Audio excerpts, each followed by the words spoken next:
আপনারা কি অর্জুন গাছ চেনেন? অর্জুন গাছ হচ্ছে একটা ঔষধি গাছ যা মানুষের অনেক উপকার করে। মানুষের উপকার করে বিধায় তার পিঠের ছাল থাকে না। অর্থাৎ তার গায়ে যে চামড়াটা সেটা থাকে না। কারণ সে মানুষের উপকার করে। এমন অনেক মানুষ আছে যাদেরকে আপনি উপকার করবেন, পরিশেষে আপনি তার কোনো প্রতিদান পাবেন না। বরং আপনার কোনো না কোনো ক্ষতি হবেই। সেটা টাকা ধার দিয়ে হোক বা কোনো সহযোগিতা করে হোক বা প্রবাসী থেকে বাসায় টাকা পাঠিয়ে হোক, সেই কাজটা ঘটবে।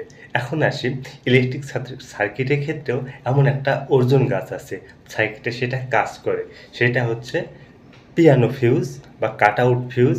এইটা এটাই হচ্ছে সেই পিয়ানো ফিউজ, যেটা একটা বোর্ডের সর্বপ্রথমে সেট করা থাকে।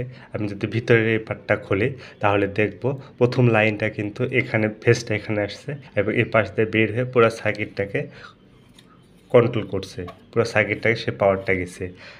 কোনো যদি সার্কিটের সমস্যা হয় সব আগে সে আত্মহত্যা করবে।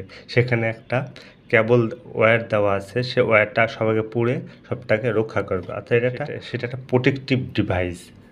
এইটা বা রক্ষণ যন্ত্র, একটা সার্কিটের রক্ষণ যন্ত্র হচ্ছে এই ফিউজ। এর মাধ্যমে পুরো সার্কিটটাকে সে রক্ষা করবে। সে কাজ করে অতিরিক্ত কারেন্টের সময়। যখন এর ভিতর দিয়ে অতিরিক্ত কারেন্ট যাবে তখন কিন্তু এটা গলে যাবে। আচ্ছা, এটা একটু খুলে দেখি। এই ফিউজটা এখন খুলে দেখবো। আচ্ছা, পাওয়ার চলে গেছে। এইখানে যে এর ভিতরের অংশ, এটা উপরে একটা নিচে একটা, আর এইখানে মাঝে যে কেবলটা, এটা দিয়ে মূলত সে কানেক্ট করে দুইটাকে। এভাবে সে কাজ করে। আবার আমরা কানেক্ট করব।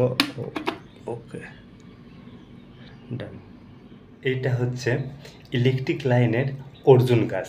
এর নাম হচ্ছে পিয়ানো ফিউজ, যেটা একটা সার্কিটের রক্ষণ যন্ত্র হিসেবে কাজ করে। যেটা একটা সার্কিটকে অতিরিক্ত কারেন্টের হাত থেকে বা শর্ট সার্কিটের হাত থেকে রক্ষা করে। এরকম অনেক ফিউজ আছে। কাট আউট ফিউজ আছে, ড্রপ আউট ফিউজ আছে এবং এর চাইতে আপডেট ভার্সনগুলো আছে সার্কিট ব্রেকার। এগুলো আগের circuit breaker MCB, MCCB, RCD, এরকম এই প্রোটেক্টিভ ডিভাইসগুলো আছে। এটাও কিন্তু সেভাবে কাজ করে। আপনার লাইফে আপনিও কিন্তু কারো না কারো প্রোটেক্টিভ ডিভাইস অর্থাৎ ফিউজের মতো কাজ করেন। নিজে সব আগে সে পরিবারটাকে রক্ষা করার চেষ্টা করেন। এরকম আপনার গল্পও শুনব।